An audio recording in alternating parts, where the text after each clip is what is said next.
Assalamualaikum warahmatullahi wabarakatuh. Waalaikumsalam warahmatullahi wabarakatuh.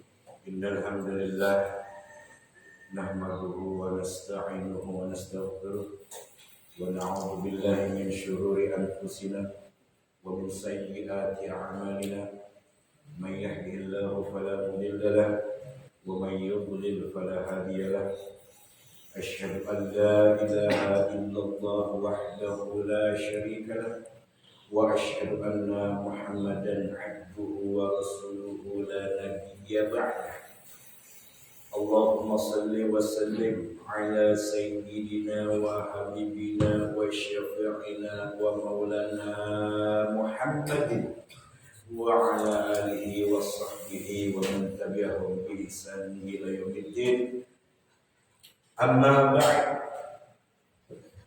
Allahumma 'allimna ma yanfa'una wanfa'na bima 'allamtana wa zidna 'ilma. Allahumma inna nas'aluka al-huda wat-tuqa wal-'afafa wal-ghina. Subhanaka la 'ilma lana illa ma 'allamtana innaka antal 'alimul hakim. Allahumma ighfirli warhamni wahdini warzuqni. Allahumma ighfirli warhamni wahdini warzuqni. Allahumma ighfirli warhamni wahdini warzuqni. Rabbi shrah li sadri wa yassir li amri wahlul 'uqdatam min lisani yafqahu qawli. Rabbana atina fid ladunka rahmatan wa hayyi' lana min amrina rashada. Rabbana zidna 'ilman wa alhiqna bis shalihin. Rabbi a'udzu bika min hamazati syayatin wa a'udzu bika rabbi an yahdurun. Shadaqallahul azim.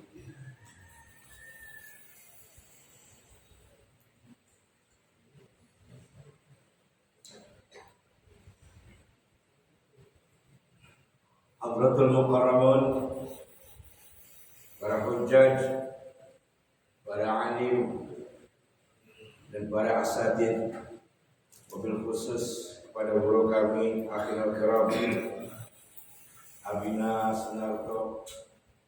Mudah-mudahan beliau senantiasa diberikan kesehatan panjang umur oleh Allah Subhanahu wa taala. Mudah-mudahan ilmunya senantiasa diberkahi oleh Allah Subhanahu wa taala. Mudah-mudahan keluarga besarnya diberikan kesehatan, diberikan panjang umur, dan diberikan keberkahan oleh Allah Subhanahu wa taala. Amin ya rabbal alamin. Ikhwatul iman, jemaah salat subuh yang dirahmati Allah Subhanahu wa taala. Segala puja dan puji hanya milik Allah Rabbul Alamin. Semoga kita tidak pernah bosan untuk senantiasa mensyukuri nikmat-nikmat Allah, menundukkan hati kita dengan mensucikannya hati kita dalam taat, patuh, tunduk kepada Allah Subhanahu wa taala, sebagaimana kita dasari dengan bersyukurnya kita atas berbagai macam nikmat yang telah Allah berikan kepada kita, wabil khusus nikmat iman, nikmat Islam, nikmat panjang umur, nikmat sehat wal afiat. Dengan nikmat-nikmat itulah kita masih diberikan kesempatan dan menjadi hamba-hamba pilihan Allah untuk bisa menghadiri panggilan Allah, salat subuh berjamaah di masjid-masjid ataupun di musalla-musalla, dan dengan izin Allah, dengan manusia-manusia pilihan Allah, setelah salat subuh dilaksanakan tidak langsung pulang ke rumah, melainkan duduk bersimpuh di majelis ilmu yang penuh dengan berbagai macam keberkahan yang Allah berikan kepadanya. Di majelis ilmu inilah ada rahmat Allah, ada ampunan Allah, dan para malaikat mendoakan kepada Allah, kepada kita, meminta kepada Allah agar orang-orang yang duduk di majelis ilmu ini diampuni dosa-dosanya oleh Allah Subhanahu wa taala. Amin ya rabbal alamin. Salawat beserta salam semoga selalu tercurahkan, semoga selalu terkirimkan kepada junjungan kita, suri tauladan kita, qudwah kita, Nabi kita Muhammad ibn Abdullah Rasulullah sallallahu alaihi wasallam, beserta kepada para keluarganya, para sahabat-sahabatnya, dan juga kepada selaku umatnya yang insya Allah termasuk kita sebagai umatnya yang diakui, sehingga kita mendapatkan syafaat di kelak yaumil qiyamah. Amin ya rabbal alamin. Dialah Allah Subhanahu wa taala yang telah menciptakan kita, yang telah memberikan kehidupan pada kita, yang melimpahkan berbagai macam nikmat-nikmatnya kepada kita. Dan dialah Allah Subhanahu wa taala yang memberikan ujian-ujian kepada kita. Ujian kenikmatan maupun ujian dalam hal-hal yang lainnya. Dialah Allah yang mewafatkan kita. Dialah Allah yang akan membangkitkan kita kelak di yaumil qiyamah.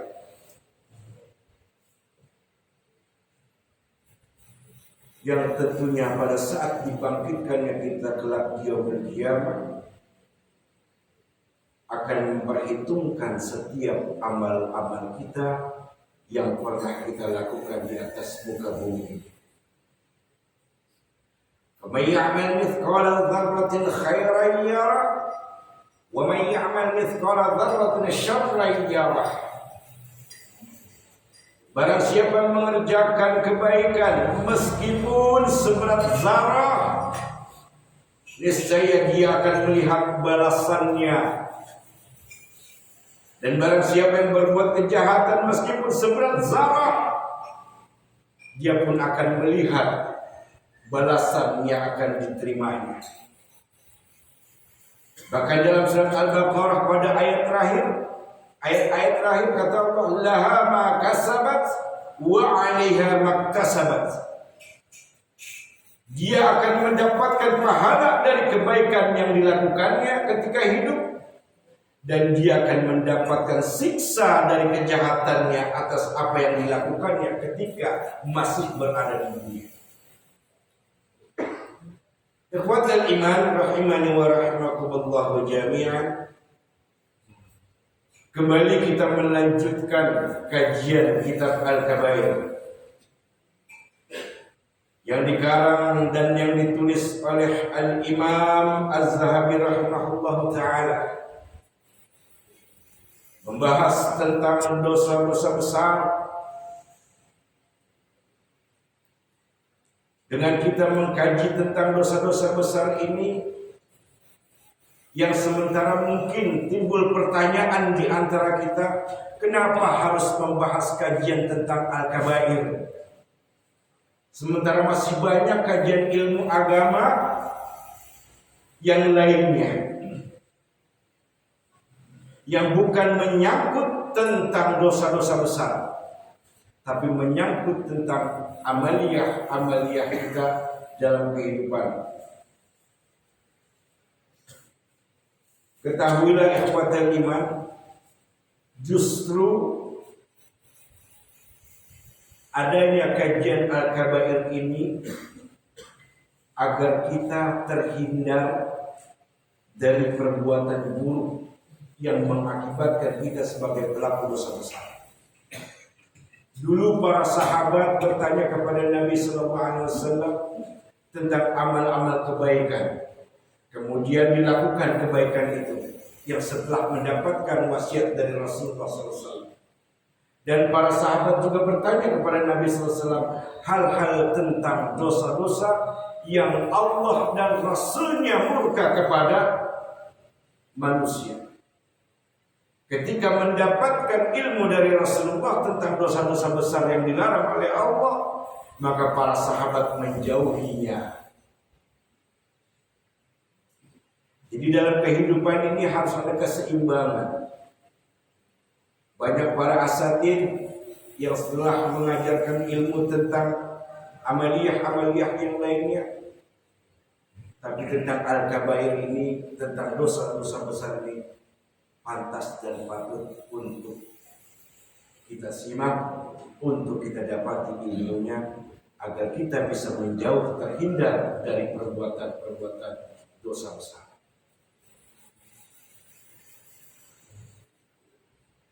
Dalam mempelajari ilmu agama itu tentang kebaikan dan kebenaran adalah agar kita bisa mengamalkannya tentu.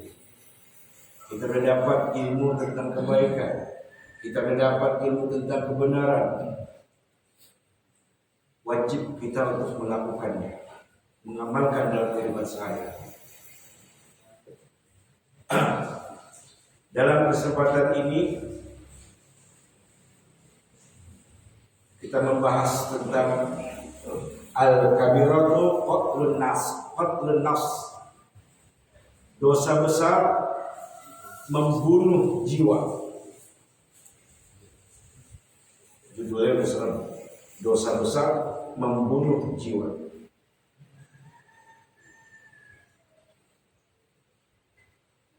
Dosa besar membunuh jiwa ini adalah seseorang yang melenyapkan kehidupan orang lain, yang mengakibatkan kematian tanpa alasan yang dibenarkan oleh Allah Subhanahu wa taala. Adapun membunuh yang dibenarkan dengan cara hak menurut syariat Islam, seperti mengkisos dan merajam, ini membunuh jiwa yang dibenarkan menurut Allah, menurut syariat agama Islam. Mengkisos atau merajam, ini membunuh jiwa yang dibenarkan. Tapi selain hal-hal yang dibenarkan oleh syariat agama Islam, selain yang dibenarkan oleh Allah, haram hukumnya. Di dalam hal ini, tentang membunuh jiwa ini, Allah berfirman dalam dua ayat yang berbeda surah. Yang pertama dalam surah An-Nisa ayat 93, Allah katakan dalam ketegasannya, A'udzu billahi minasyaitonir rajim. Wa may yaqtul mu'minan muta'ammidan fajazā'uhu jahannamu khālidan fīhā wa ghadiba Allahu 'alayhi wa la'anahu wa 'adda lahu 'adzaban 'azīmā. Kata Allah,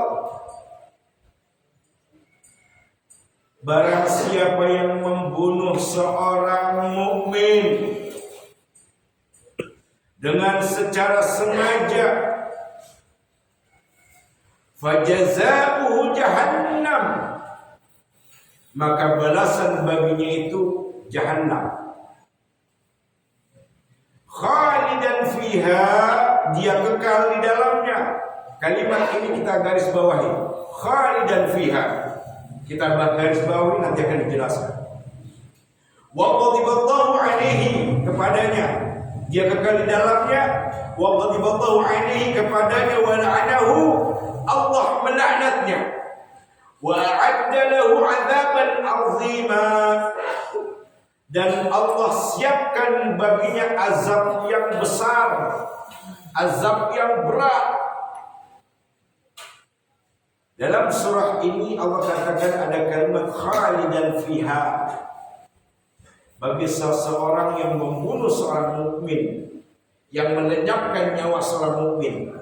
Kita garis bawahi kalimat khalidannya, nanti akan dijelaskan.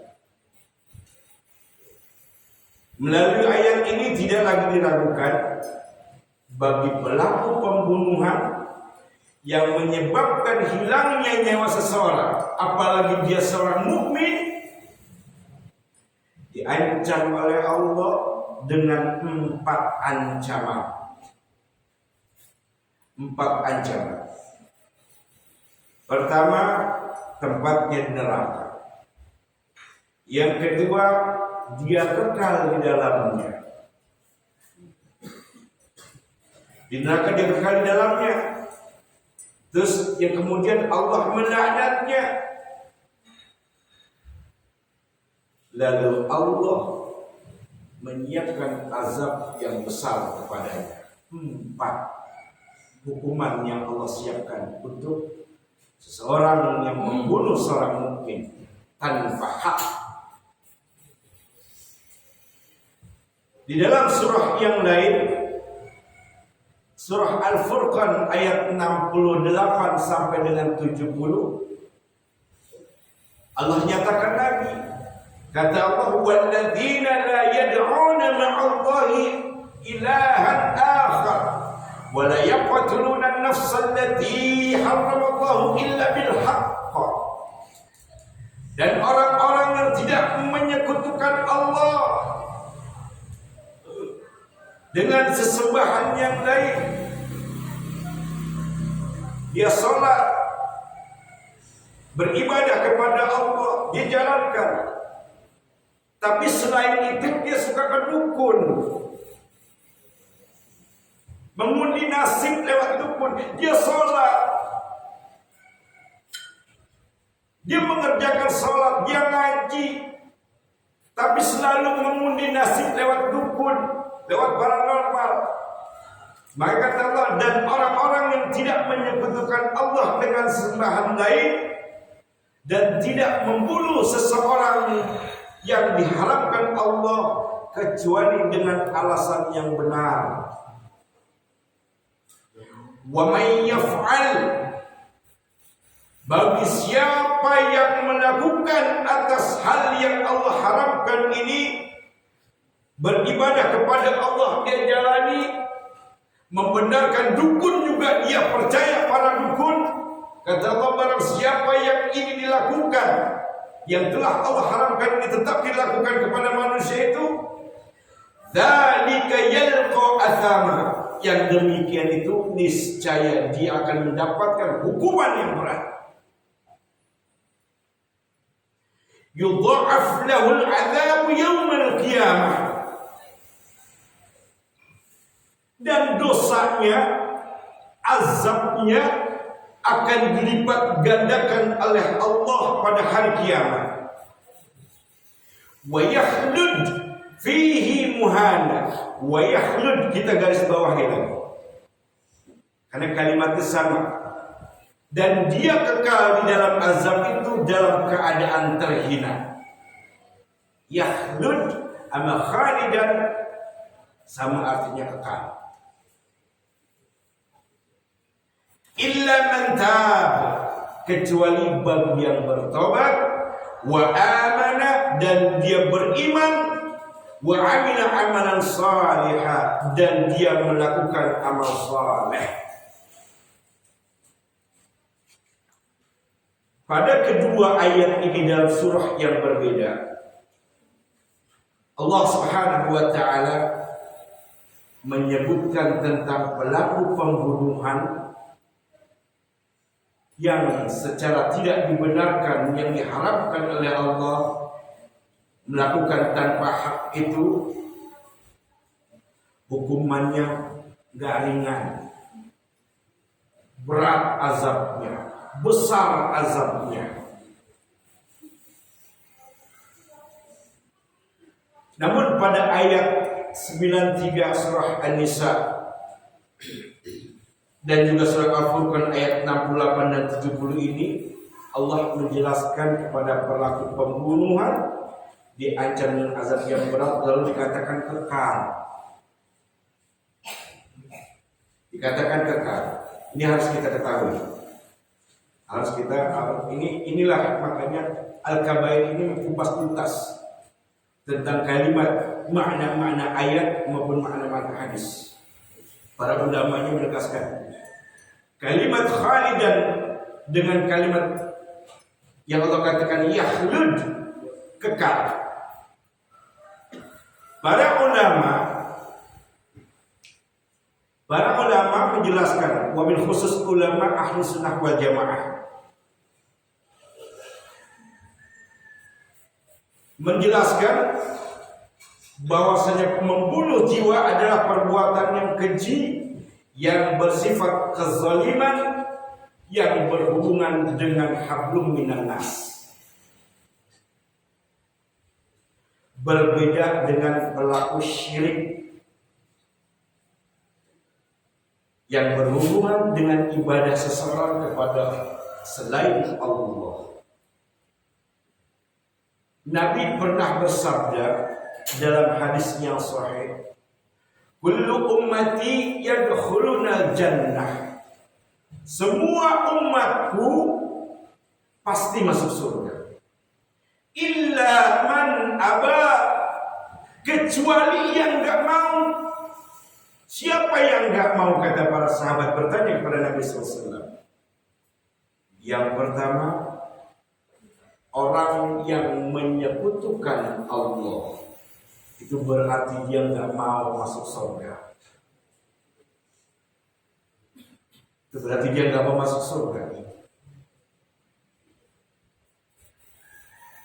Dosa syirik sudah harga mati, harga yang mutlak, nggak bisa ditawar-tawar lagi, kata para ulama. Allah nyatakan dengan tegas, tidak ada ampunan bagi para pelaku syirik yang menyekutukan Allah, yang membarengi sembahannya selain kepada Allah. Dia salat, dia baca Quran, tapi dia tetap mengundi nasib dan percaya kepada dukun. Maka dia tidak akan mendapatkan ampunan sampai kapan. Sudah menjadi harga mati, tidak bisa ditawar-tawar lagi. Makanya Allah katakan dalam surat Al-Bayyinah, innal ladzina kafaru min ahlil kitabi wal musyrikina fi nari jahannam khalidina fiha ulaika hum syarrul bariyah. Sesungguhnya orang-orang kafir, para ahli kitab, orang-orang yang melakukan kesyirikan, yang menyekutukan Allah, tempatnya di neraka, khalidina fiha, dia kekal di dalamnya. Ulaika hum syarrul bariyah, dan mereka orang-orang yang paling buruk di antara makhluk-makhluk. Di antara makhluk-makhluk Allah, dialah yang paling buruk, kata Allah Subhanahu wa taala. Tidak akan diberi kesempatan taubat pada pelaku musyrik ketika nanti sakaratul mautnya, gak akan diberikan kesempatan, karena ini udah harga mati. Ayat Al-Bayyinah, surat Al-Bayyinah ini pada orang-orang kafir, yang ahli kitab, pelaku musyrik yang menyekutukan Allah, tempatnya di neraka dan dia kekal di sana, kekal, gak akan masuk surga. Dan dia dikatakan oleh Allah seburuk-buruknya makhluk. Adapun tentang dosa pembunuhan, kata para ulama ahlus sunnah wal jamaah, tidak kekal di dalam neraka. Berdasarkan ulama, para ulama salafus saleh ahlus sunnah wal jamaah mensinkronkan dengan ayat yang lain dalam surat An-Nisa ayat 48. Kata Allah, innallaha la yaghfiru ay yushraka bih wa yaghfiru ma duna dzalika liman yasha. Sungguh sejatinya Allah Subhanahu wa taala tidak akan mengampuni dosa syirik, akan tetapi Allah Subhanahu wa taala akan mengampuni dosa selain syirik bagi yang Allah kehendaki. Garis bawahi, bagi yang Allah kehendaki. Sesungguhnya sejatinya Allah tidak akan mengampuni dosa syirik, akan tetapi Allah Subhanahu wa taala akan mengampuni dosa selain syirik. Bagi yang Allah kehendaki. Sekali lagi saya katakan garis bawahi, bagi yang Allah kehendaki. Pembunuhan syirik bukan. Pembunuhan hal yang diharapkan oleh Allah, hal yang dibenci oleh Allah, dapat azab yang berat, tapi dia tidak kekal di neraka berdasarkan dalil Quran.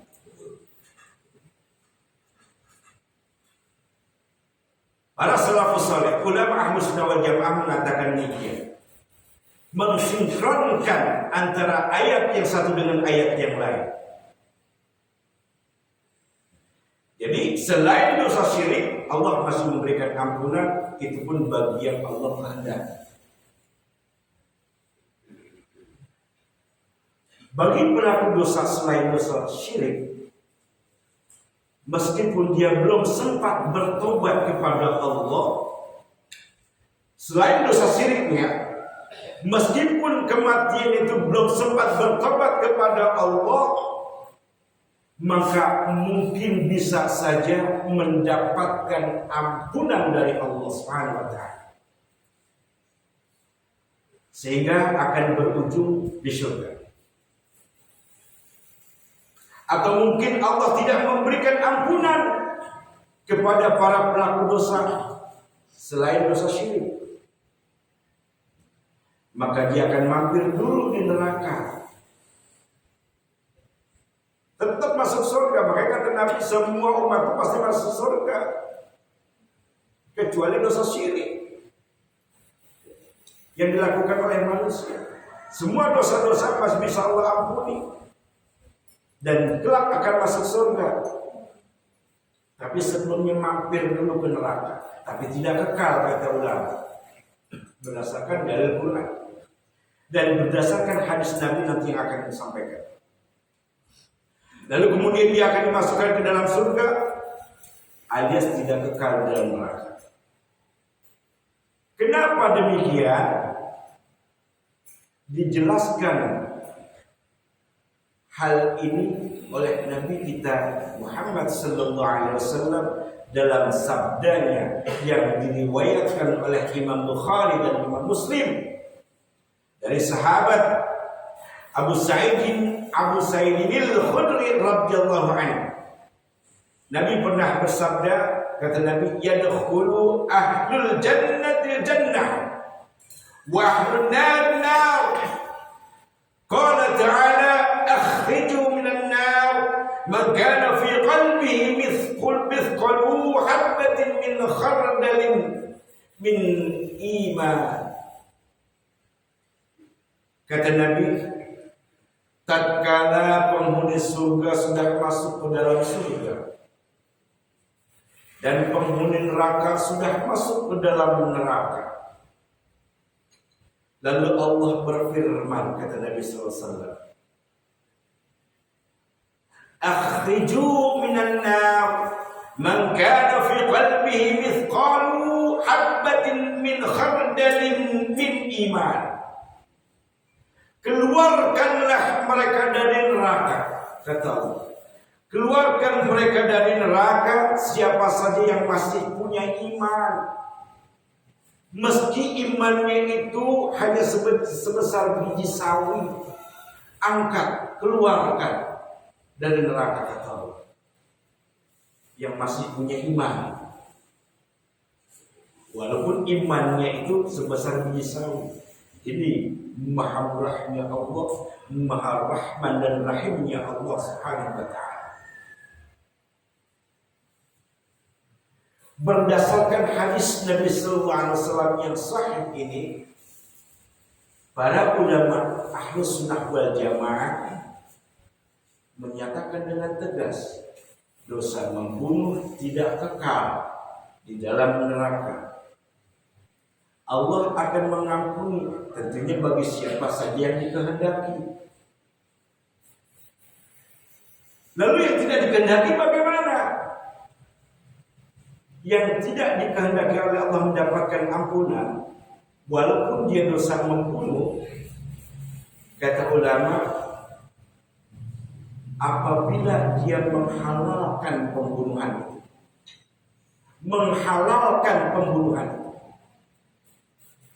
menghalalkan sesuatu yang Allah haramkan. Apa maksudnya? Contoh, dia tahu membunuh perbuatan dosa besar dan perbuatan yang Allah haramkan dan Allah murkai. Tapi karena dia terhimpit oleh kebutuhan ekonomi, ada orang datang, "Hai fulan, mau gak kamu aku perintahkan kepadamu dengan sejumlah uang yang aku berikan cukup lumayan besar kepadamu? Mau gak?" Karena dia terhimpit kebutuhan ekonomi, dia terima. Lalu apa yang aku harus kerjakan? Katanya, kau bunuh si fulan. Mau gak? Aku akan kasih kamu bayaran berapa yang kamu minta. Kalau dia terima dengan itu, maka dia menghalalkan pembunuhan itu. Jelaskan oleh ulama. Maka dia disebut menghalalkan pembunuhan itu, dan orang yang melakukan itu disebut oleh ulama maka dia telah keluar dari zona keislamannya, dan disebut karena dia sudah keluar dari zona keislaman maka sudah pantas dia disebut kafir. Orang kafir tempatnya neraka. Apalagi dengan membunuh. Udah kafir membunuh, dilipat gandakan dosa azab. Makanya disampaikan oleh Allah dalam surat Al-Furqan tadi, dosa azabnya itu akan dilipat gandakan, kemudian di neraka dihinakan oleh Allah Subhanahu wa taala. Dihinakan, tidak akan diampuni oleh Allah Subhanahu wa taala. Karena apa? Karena menghalalkan pembunuhan. Menghalalkan. Lalu bagaimana dengan orang yang membayar? Kata Nabi sallallahu alaihi wasallam, ar-rashi wal murtashi. Yang membayar dan yang dibayar, dua-duanya masuk neraka. Dua-duanya masuk neraka. Ikhwatul iman rahimani wa rahimakumullah jami'an. Para ulama Ahlus Sunnah wal Jamaah memiliki prinsip yang kuat bahwasanya kepada seorang pelaku pembunuhan, meskipun itu dosa besar, tetapi tidak kekal di dalam neraka. Karena hal ini Nabi sallallahu alaihi wasallam pernah menyatakan di dalam sabdanya. Kata Nabi sallallahu alaihi wasallam, pernah aku mendapat wahyu dari Allah Subhanahu wa taala, yang kemudian Nabi sallallahu alaihi wasallam menyampaikan kepada para sahabat. Kata Nabi, "Atani atim min Rabbi fabasyarani annahu man mata min ummati la yushriku billahi syai'an dakhala al-jannah." Atani atim min Rabbi fabasyarani annahu man mata min ummati la yushriku billahi syai'an dakhala al-jannah. Telah datang kepadaku, kata Nabi sallallahu alaihi wasallam, malaikat Jibril yang menyampaikan wahyu dari Rabb Allah Subhanahu wa taala, kata Nabi sallallahu alaihi wasallam. Allah memberikan kabar gembira bahwasanya siapa saja di antara umatku yang meninggal dunia namun dia tidak melakukan kesyirikan sedikit pun kepadaku, kata Allah yang disampaikan oleh Nabi, maka dia kelak akan masuk surga. Allah menyampaikan wahyunya melalui Jibril kepadaku dengan mengatakan Allah tetap akan memberikan ampunan kepada umatku yang melakukan dosa, kecuali Yang tidak diampuni itu adalah dosa syirik.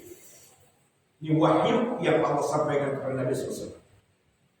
Makanya para ulama salafus saleh Ahlus Sunnah wal Jamaah mensinkronkan ayat dengan hadis. Beda dengan kaum Khawarij dan Mu'tazilah.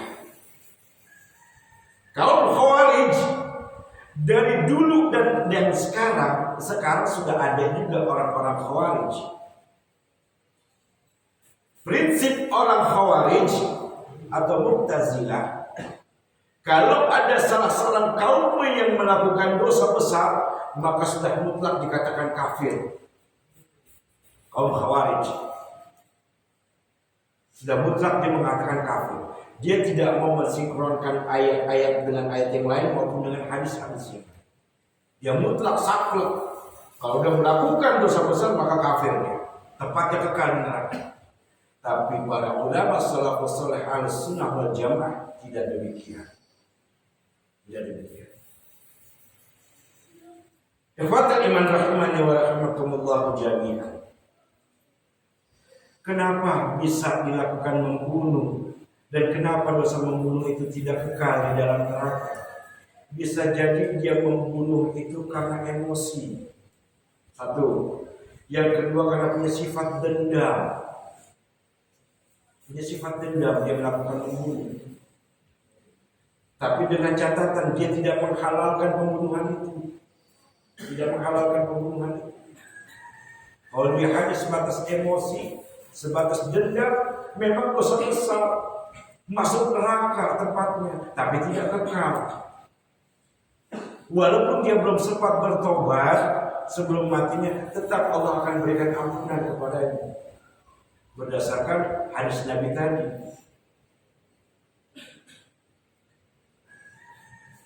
Seorang muslim tidak terjatuh dalam kesyirikan zahir. Kalau dia tidak melakukan kesyirikan zahir, dia membunuh.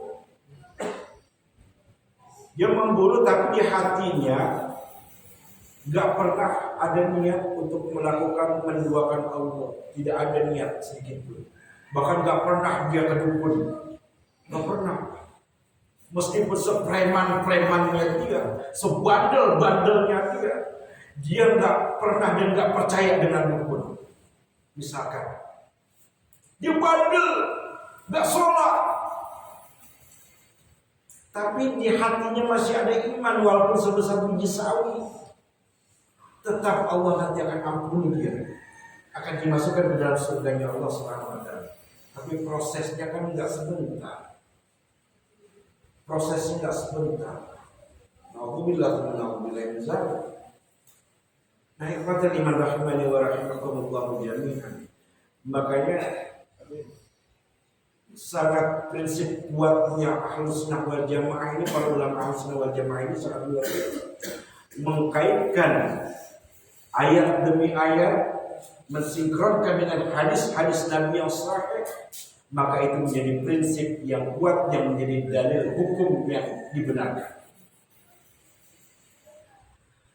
Dengan demikian dosa pembunuhan itu masuk dalam kategori dosa besar, tapi tidak sempat menjadikan pelakunya keluar dari zona keislaman apabila tidak melakukan kesyirikan. Dan sudah dikatakan kalau diperhalalkan baru dia termasuk pekal dari dosa membunuh itu. Kemudian dalam firman Allah Subhanahu wa taala yang lain, surat Al-Maidah ayat 32, Allah katakan dalam tegasnya, "Man qatala nafsan bighairi nafsin aw fasadin fil ardh faka'annama qatala an-nasa jami'a." Bagi siapa yang membunuh satu jiwa saja bukan karena dikisas ataupun bukan karena dirajam dan bukan karena perbuatan kerusakan yang dilakukan di atas muka bumi, yang membunuh tanpa alasan yang benar, dengan tiba-tiba seseorang itu membunuh maka pembunuhnya seakan-akan telah membunuh seluruh manusia. Ini misalkan lagi, saya lagi berbicara di sini, tiba-tiba ada orang datang membunuh saya mati di tempat ini. Lalu orang yang membunuh itu, kata Allah, sama saja dia sudah membunuh seluruh manusia yang ada di atas muka bumi. Besar dosanya. Begitu mahal dan terhormatnya jiwa seorang muslim di sisi Allah Subhanahu wa taala, sehingga Allah mengharamkan pembunuhan, sehingga Allah mengazab yang besar kepada pelaku pembunuhan. Saking besar dan beratnya dosa pembunuhan yang dilakukan oleh manusia, Allah nyatakan dengan tegas, faka'annama qatalan nasa jami'a. Maka sama saja dia sudah membunuh seluruh manusia yang di atas muka bumi. Kemudian dalam ayat yang lain surat At-Takwir ayat yang ke-8 kata Allah Subhanahu wa taala, wa idzal mau'udatu su'ilat bi ayyi dzanbin qutilat. Nanti pada hari kiamat akan dibangkitkan anak-anak yang dibunuh dengan cara yang dikuburkan hidup-hidup. Dan hal ini mengisahkan sekilas jalan hidup orang-orang pada masa jahiliyah. Sering kita melihat, sering kita menyaksikan di media televisi maupun di media sosial lainnya. Ada pelaku pezina, dia lakukan berzina kemudian hamil lalu lahir anak itu, dia malu, takut ketahuan aibnya berzina. Lalu anak yang dilahirkannya itu dibuang olehnya, dibunuh olehnya. Makanya kata Allah, nanti pada hari kiamat anak-anak yang dibunuh oleh mereka para orang tuanya akan aku bangkitkan, kata Allah, dan aku akan mintai pertanggungjawaban atas mereka orang tuanya yang membunuh atas dasar apa dia membunuh anak-anak yang tidak berdosa ini. Satu. Yang kedua, ada pembunuhan secara halus yang dilakukan oleh orang tua, oleh pasangan suami istri. Kata ulama dinamakan al-wa'dul khafi, melakukan pembunuhan secara halus. Apa maksudnya? Membatasi kehamilan istri. Kalau suami mengatakan pada istri, kamu kalau bisa jangan sampai ke jam 12-an, ya, pakai itu spiral atau disuntik atau minum obat supaya nanti tidak jadi anak. Kata ulama, perlakuan itu sama saja dia membunuh jiwa dengan cara halus. Kenapa? Karena menutup sel-sel yang ada di dalam rahim istrinya dengan sengaja, menghalalkan itu. Dulu ada program pemerintah tentang, kita tahu lah maksudnya disebut, disuruhnya pakai minum pil, masang spiral atau dengan cara disuntik. Itu dulu pemerintahan itu tidak mengerti hukum Islam. Hukum Islam yang sebenarnya kata para ulama salafus saleh ahlus sunnah wal jamaah mengatakan itu perbuatan dosa besar yang sama saja dia membunuh jiwa secara halus, mematikan sel-sel yang ada di rahim istrinya, menutup rapat-rapat. Dengan begitu dia tidak mau punya anak lagi. Pernah Nabi SAW ditanya oleh seseorang tentang dosa besar yang paling besar. Kata Nabi, dosa besar yang paling besar yang pertama adalah syirik. Yang kedua kata Nabi, ini hadis diriwayatkan oleh Imam Bukhari dan Imam Muslim dari sahabat Abdullah bin Mas'ud radhiyallahu anhu. Dosa besar yang paling besar yang Allah tidak akan ampuni dan dia kekal di dalamnya. Nauzubillah. Apa kata Nabi? An taqtula waladaka khasyata an yud'ima ma'ak. Engkau membunuh anakmu karena khawatir dia makan bandamu. Jadi engkau membunuh anakmu karena engkau khawatir dia makan bandamu. Ini dosa yang paling besar yang Allah murka, bisa saja pelakunya tidak dimaafkan oleh Allah Subhanahu wa taala. Itulah makanya dikatakan jangan membatasi kehamilan pada istri, dosa besar. Karena sama halnya itu membunuh jiwa dengan secara halus. Ikuti saja.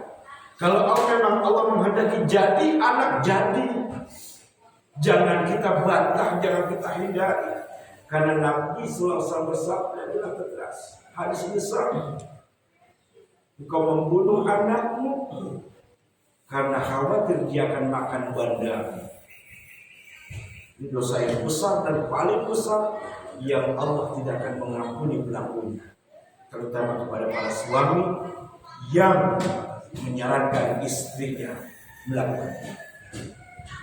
Alhamdulillah, wallahu a'lam bishawab. Mudah-mudahan ini ada manfaatnya bagi kita. Wabil khusus untuk saya yang menyampaikan, mohon maaf apabila masih banyak kekurangan, kekhilafan dan kesalahan. Tentunya Al-Fakir mohon ampun kepada Allah Subhanahu wa taala, dan Al-Fakir mohon dibukakan mohon maaf yang seluas-luasnya. Sebelum ditutup, barangkali ada yang ingin dipertanyakan, silakan. Lalu dikemanakan Allah di hatinya? Sementara yang memberi nikmat itu adalah Allah. Makanya kalau orang yang tergila-gila dengan jabatan atau kedudukan, maka definisinya itu sama halnya dia telah menyekutukan Allah. Karena hidupnya bal tu'thiruna hayatad dunya, dia lebih mengutamakan kehidupan dunia. Walal akhiratu khairu wa abqa, sementara kehidupan akhirat itu lebih baik dan lebih kekal. Kalau seperti itu, masuk dia bisa dalam kategori syirik, menduakan Allah Subhanahu wa taala. Amin. Masya Allah. Ya.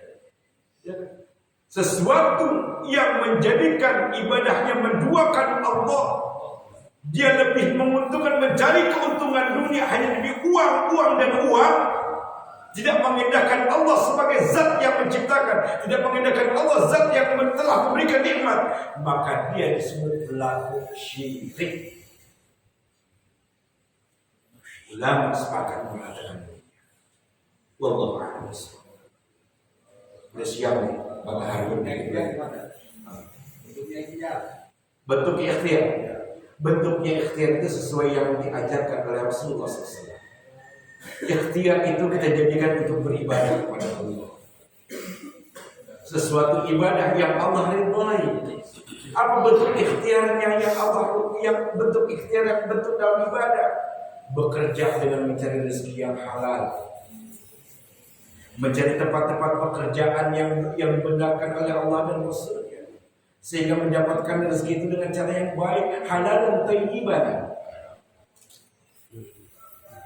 Bentuk ikhtiar itu dalam tanda kutip adalah yang harus kita cari agar ikhtiar itu Allah ridha kepada kita.